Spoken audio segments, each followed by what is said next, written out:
प्राचीन वरही राजा यज्ञ करता और यज्ञ में पशुओं की बलि देता था। और जिन घरों में प्याज लहसुन नहीं चलता था वहां मीट आने लग गया। तुम खाने वाले थे इसलिए उसे मारा गया। आकाश की तरफ दिखाया, सारे पशु दिख रहे आकाश में, पूरा आकाश पशुओं से भरा पड़ा है। इन सबसे, इस पाप से मैं कैसे बचूं? वेदों की ऋचाओं को समझना, उनके अर्थों को समझना, it's not simple thing my dear, it's not easy. Prithu ji के वंश में एक राजा हुए। और राजा का एक स्वभाव था यज्ञ करना।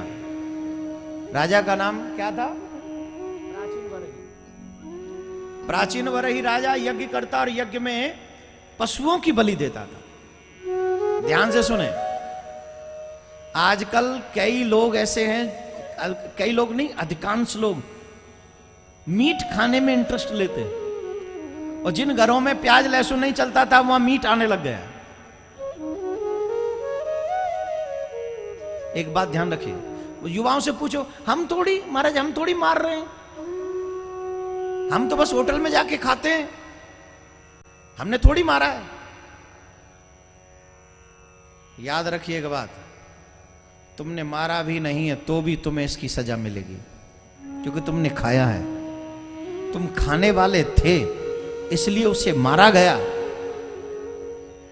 और अगर तुम उल्टा सीधा ये सब खाना बंद नहीं करोगे या खाते रहे तो निश्चित वही पशु एक दिन कुछ और बनेंगे और तुम्हें वही पशु के रूप में जाना पड़ेगा। फिर वो तुम्हें मारेंगे, फिर तुम्हें वो खाएंगे। ये अकाट्य सत्य है। देवर्षि नारद ने आकर उस राजा से कहा, ये तुम क्या कर रहे हो? यज्ञ में पशुओं की बलि चढ़ाते हो। आकाश की तरफ दिखाया, सारे पशु दिख रहे आकाश में, पूरा आकाश पशुओं से भरा पड़ा है। आंखें फाड़ फाड़ के मानो वो पशु कह रहे हो कि राजा तू अब आ, हमें मौका दे और देख तेरा क्या हाल करते हैं। वो राजा डर गया। और जब राजा डर गया तो देवर्षि नारद से पूछने लगे, महाराज मेरी मुक्ति कैसे हो? इन सबसे, इस पाप से मैं कैसे बचूं? तब देखिए, वेदों में ऐसे मंत्र हैं जिनका अर्थ करना हर किसी की बस की बात नहीं।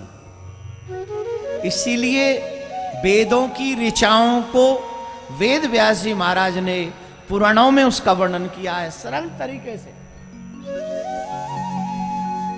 वेदों की ऋचाओं को समझना, उनके अर्थों को समझना, it's not simple thing my dear, it's not easy.